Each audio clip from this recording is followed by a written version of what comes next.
Fabulosity For You, and my name is Angie. If this is your first time visiting my channel, please click the subscribe button, then click the notification bell, so when I upload videos, you will be the first to know. Like this video and make a comment. This channel is about fashion, relationship advice, and lifestyle. And if this is not your first time visiting my channel, well, welcome back, my queens, and welcome to the kings out there. And welcome to all of my new subs. If you are here with me for the first time, today is Ratchet Wednesday, and I will be doing the review of the 90-Day The Single Life Season 4, Episode 5, Natalie's Big Break. And I am in my closet, and I'm going to do the review. It's Ratchet Wednesday. But before I begin, go get your drink of choice, go get your snack, and come back and sit with your girl Angie. Text, email, call, send a message in a bottle, baby, and let everybody know that Angie is on the line and she's about to do the review. And so we're gonna get right into it. The review, the episode opens up with Chantel. So opens where she gets up and she goes to the kitchen and her friends are making breakfast. And they are really wanting to know what happened on her date. Okay? Remember they went walking and all of the things. And she's not telling. She's not budging. She was like, they would be really disappointed in me. I just didn't feel like I just was not in the mood for a one night fling in Greece. She said, all I know is the man was tall and his body was lean. That she was very much into and attracted to Yanni. And so they were like, well, what happened? What happened? And she kept it cool. She didn't tell him what happened. But she did say that Yanni invited them to the beach to meet his friends, and they were all invited. So they was real happy about that. But she did say in the confessional that I wanted Yanni to give me a kiss, but he did not. So they all gather their things up and they go meet Yanni and his friends at the beach. And honey, Chantel, Miss Thing, look so cute. Oh my God. Her bathing suit and her cover up was fabulous. It was leopard print. It had some blue in it. It was so cute. And she had pinned her hair up and down. It was so cute. And so they met the friends, and Yanni in the confessional was like, I really do like Chantel. I think she's a pretty girl. But at the end of the day, it's going to take more than that. I brought her out here today because I want to see how she acts with my friends and see if we're on the same wavelength when it comes to family values and all of the things. And so I liked how he was talking about Chantel. I like that he's a young man and he's like, it's not just about the looks, which are, that's good, but you also got to have other qualities that he's looking for. His family values, religion, what she thinks about a lot of things, if they're on the same page. And I did like that. So Chantel, honey, she was bold, honey. She was like, come on, let's go talk. Let's go somewhere private. And so they went and she pulled him a little further down on the beach and they were talking and she was just saying, what are you looking for? She got right to the point. What are you looking for? And he said he looking for somebody to settle down with and one day have children. And, she really want to have children. So she was like, children? Oh, okay. All right. And so he said, well, it has to be the right person. And she was like, yes, I agree. And she was like, I'm really feeling this man. I really do. I don't know. He hasn't kissed me. So he was like, would you consider if we were to decide to take this further, would you consider living here? And she was like, well, it's pretty and all, but I don't know about that. I mean, at the end of the day, you gotta give me a reason to want to move down here. You haven't given me no reason. So, honey, he looked at her, and Yanis pulled her close and gave her a kiss, baby. They kissed passionately, and she said, "Oh my God, I feel butterflies. Oh, I feel like, my God." She said he put butterflies in her stomach, honey, and she loves kissing him. And so they went on back with everybody else, and they got in the water, and they was just kissing. She wasn't lying. She liked kissing him, honey, because that's all they did for the remainder of the time that we saw. But she did say in confessional, she's really feeling him. She's having a good time. But she thinks she's setting herself up for a heartbreak. And then they showed her continuing to sit on him and laugh with him and kiss him. So Chantel was really having a great time. But when you've been burnt, you're always going to be afraid of being hurt again. Now, is she setting herself up for a heartbreak? Possibly. I just feel like right now, Chantel shouldn't be looking for somebody to have a relationship with.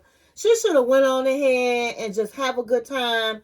And whatever happened in Greece, stay in Greece. She doesn't need to bring somebody back over to the United States or have another long distance, another country, over the country relationship. She needs to heal her heart. And she needs to just have a good time. So if she's thinking, oh, this is going to lead to this, and we don't know his intentions really. I mean, he did say all the right things, but I wouldn't set myself up for that. I just feel like she's not in that space. She's not ready. She needs to heal her heart, and she needs to just have a good time. But that's my opinion. Is she setting up herself for a heartbreak? Well, we have to continue to watch the story. So next, we're going to talk about Veronica. So last week it ended with everybody standing up in between Jamal and Tim. And so it started off that way, and they all sit down, and Jamal is like he's like on 10. And he was like, listen, Tim, you a bitch. And he jumps up and walks away. Tim is sitting there like, hey, just like a kid, walks away. And she was like, listen, Veronica was like, listen, you need to chill out with that, Tim. He was like, he is. He walked away. Is that what you want? The kind of man you want to walk away from situations instead of facing it? And she was like, listen, that is my man. And yes, I would rather him walk away. Now, what she left out the part was, I'd rather him walk away than punch you dead in your face. She know Tim would have got swept all over, all over the restaurant, honey. So Jamal's out there with his friends, and they trying to calm him down. But they was like, listen, man, she got a daughter. She got this entanglement relationship with her ex-boyfriend, and he trying to be a daddy and all this kind of stuff with the daughter and talking about you. Man, if you moved out of here, you be crazy. So he was like, listen, it's a lot. It's a lot. But I do like Veronica. But I tell you one thing, if she don't get this man in check, then me and her gonna have a problem. I'm not moving out here. And Jamal was like, because at the end of the day, I don't understand what's the problem. He doesn't know me. Why is he bad mouthing me to my girl all the time? And so Tim was like, He trying to be a father to Chloe too fast. He trying to be a father figure to her too fast. He don't know her like that. He doesn't know where the relationship is going to go. And Veronica was like, listen, you need to get along with Jamal. So Jamal comes back and he's sitting down. He's looking like very frustrated. And he was like, all I ask this man to do is to keep my name out of his mouth. It is so frustrating. So that's how it ended with them. Will Jamal move to Charlotte? Will Tim give Jamal a break?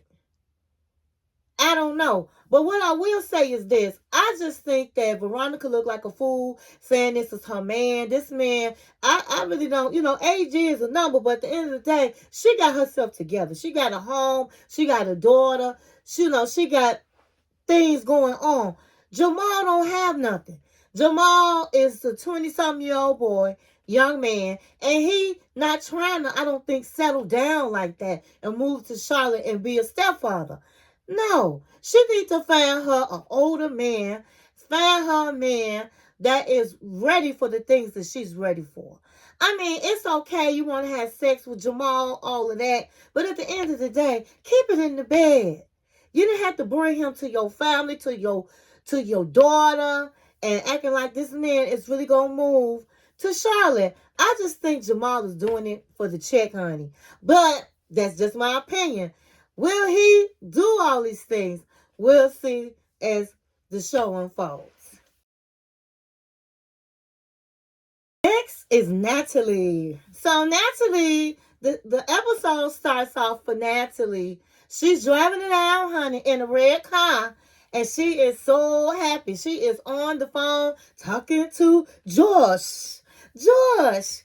And Josh was like, she was like, oh, Josh, I'm so thankful and happy that you bought me a car. And he said, well, Natalie, I really wasn't in the plan, but I see you really trying to get it together. You're making improvements in your life. And I just want to help you. And so I know you needed a car. Thank you, Josh. He said, now it's time for you to get a job, for me to help you with a job. So he sent her over to his cousin that has a chiropractor office, and he's looking for a receptionist. So, of course, Natalie gets over there, and he was like, okay, do you have a resume? Oh, no, I have one, but it's in Ukraine language. And he was like, okay. Now, my thing is, you in the United States. You've been here for a minute now. You know you was coming to look for a job. Why didn't you have your resume in English? I don't know. So he says, well, I'm going to ask you a couple questions. Have you ever worked with customer service? And she was like, oh, yes, I worked at the bookstore. He said, okay. He said, well, do you have customer service experience? Have you answered phones? Have you copyright? Have you done any of these things? Oh, yes, I have. And he said, okay, well, what job would that be? And she was like, well, let's see. Um, well, it's complicated. And he was like, wow. He said when Josh came to him and said he wanted him to give Natalie a job, he was like, I was so shocked they were still together. But I said, everything must be okay. So, and I'm looking for help. So sure, send her over. He said, but this is my first time having an interview with somebody that don't have a resume. So then he said, well, let me just ask you a question. If I was to ask somebody you know that's close to you, what type of person are you? Name something about you that the type of person you are. What would they say? And she was like, oh, that would be Josh. She would say that I'm needy. And he was like, needy? Yeah, needy. And he was like, okay. And she was like, have you ever met Josh's ex-wife and Josh's child? Second child? And he was like, no. Oh, so she's a mystery. The ex-wife is a mystery. And he was like, listen, I don't get in my cousin Josh's business. And she was like, oh, okay. So he was like, well, thanks for coming out. And she left, and she was like, I really wouldn't really make a good a good reception. I'm an actress. I'm an actress. I know I didn't interview well. So then later on, she and her mother are preparing dinner, and they plan on having a dinner party for Josh and Josh's friend, who happens to be a producer, and his girlfriend. So Natalie and her mother, honey, they did it. Oh, baby, they cooked out. They cooked, and they had a spread. The table looked beautiful. They had champagne glasses with fruit in it. It was fancy. They had shrimp cocktails in the glass. They was being fancy, honey. So Josh and his friends finally came, and they were so excited. And so they said, this is my new apartment. I only have 4 chairs. So, Josh, you have to sit on the bed. So, the way she had the table, she had it where it reached the bed. And they were like, oh, the table's beautiful. And the best friend's, the producer's girlfriend was like, is this Ukraine food? And she was like, yes. And she was like, what's in it? And she said, oh, it's peppers, it's onions, it's she said then the lady was like, so it's a pancake. And she said, yes it is. And so her mother came out, and Natalie's mother came out, and she looked really nice. They sat at the table, they started eating, and they made a toast to Natalie, the friend of Josh, saying it's nice to meet her. And she said, yes, I heard that you're a producer. I heard that you're a producer. I watched many of your movies. And he was like, oh, okay. And she said, I would like to do a Shakespeare in Ukraine. And they was all looking at her like, because first of all, who going to understand what she's saying? They don't know the language. But honey, she got real serious. And she said, you can't, Shakespeare, yeah. Whatever she was saying, they had it in English, and honey, it didn't seem like no Shakespeare to me. But she had the eyes, and she was, very dramatic, and all of the things. And then after she was finished, they all looked at her like, and then the producer was like this, that was great. That was great. And she was like, thank you. Thank you. Her mother was like, yes, yes, yes. And so he said, that was great. He said, I am going to be having auditions for a scary movie, and I would love for you to come down for the audition. So that just made her day. She was like, oh my, yes, yes, yes, yes, thank you, thank you, thank you. So they left, and Josh walked them to the door, and Josh was saying in the confessional, he was like, I will have to say this. I have to give it to Natalie. It takes guts to do something like that in front of people. Now, I didn't think she'll be doing that in the middle of our dinner, doing the Shakespeare, but it takes guts. She did it, and she did a great job. So tonight, Natalie was an actress, and I am so proud of her. And so he came, after he walked his friends, he came back, and Natalie's mother, and he high-fived Natalie and their mother, and they was so happy. And Natalie was like, this was a great day. My future seems bright. Let me tell you something about Josh. Josh did everything he said he was going to do. Josh set up and got me an apartment. Josh bought me a car. Josh gave me a job interview. Josh bought over a producer. Josh likes me. He really likes me. Oh my God, Josh. I just think Josh is so great. And my future seems so bright. And you know what? I gotta give it to Josh. Josh did his thing. Josh bought a car. What man buy you a car? Come on. So I really don't think that Josh is in it to win it. That he just really wants to be with Natalie. But Josh is on TV, okay? And Josh is loving the attention from TV. That's my opinion. But I'm glad he did that for Natalie because, hey, Natalie was like, listen, I need to come out there and I need to be a star and I need to do all of these things. And hey, if I gotta give it to Natalie. Natalie got some game. Natalie got game. Honey, she will cry, she will cuss you out and love you all at the same time. But Natalie got what she wanted. Okay? So I'm not mad at Natalie and I'm not mad at Josh. So we just have to wait and see what happens with Natalie's Natalie's career. Will she get a movie, a part in a movie? Will she work as the receptionist? We just have to wait and see till next week.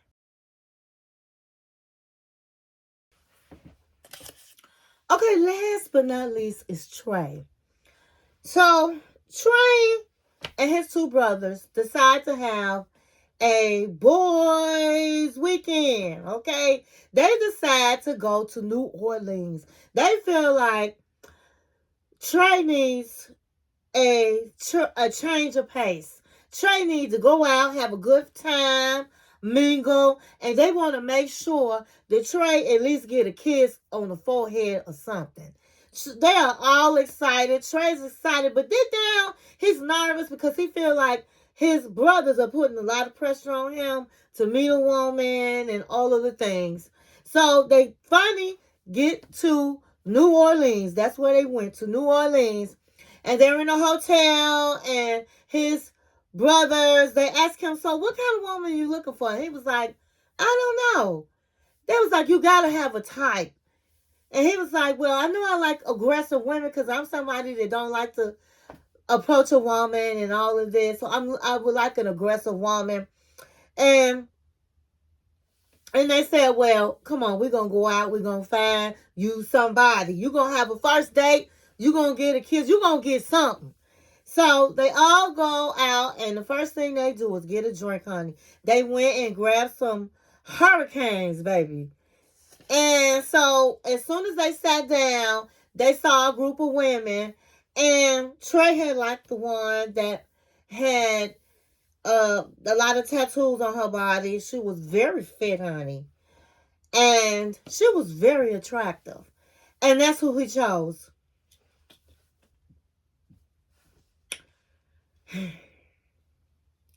Trey got for him to say he don't have confidence, he have confidence. So the brother was like, well, let's go over there. So they was introducing themselves, and they was saying that they were on a boys trip. And they was like, we're on a girls trip. So they high-fived, they clinked their glasses, and they said, are you guys single? So only one said they were single, and that was the one that Trey liked. And he was like, oh my God, she's beautiful, she's fit. I just feel like she's out of my league. Yeah, she's out of your league. So she said she was she's in the army and she travels and this, that, and the other. And so they asked him, was he single? And that brother was like, oh, he hella single. And so he was like, well, I have been in a relationship for 4 years with a man. And they was like, what? And he was like, no, but I didn't know they were men, that was a man. So they said, you was catfish. And he was like, yeah, I was catfish. So he told them the story and all of that. And the brother was like, I don't even know why he said that. So the brothers was like, listen, why don't you and Trey, can you guys go to a table and talk privately? Do you mind doing that? So she was like, oh, no, I don't mind. So she tells Trey that she's divorced and she didn't know her husband. And so she understands how Trey felt when he was being deceived. And she was like, he is a giant. No, she said he's a huge teddy bear. I almost fell out my bed when she said that. And she was like, but I do understand where he's coming from. And I hope that doesn't down the road, just makes him lose all confidence. And so they just vibing and talking. And so he says, well, hey, do you mind if we go out and talk some more? And she was like, sure, I have no problems with that. You're just you're a teddy bear, a big teddy bear. And so my thing is, this woman not interested in Trey. And Trey gonna pick a girl that's gorgeous, in shape. And I just think, like I said before, Trey needs to work on himself before he present himself to the world. I just think that when you have a lot of things going on with your self-esteem and you want to lose weight, that you probably need to work on you first before you just get out there and want to try to date, because all he's going to do is get his feelings hurt. This girl accepted, they exchanged numbers, but she did it once again because it's the cameras. Okay, so he set himself up for another disappointment. And if she shows up, it's just because she wants to be on TV. That's just my opinion. So her name was Teresa. And so we'll see on the next episode if Teresa really comes and have a date with him or stands him up. But that's all I have. That's all I got. I'll see you next week. And thank you for watching my channel.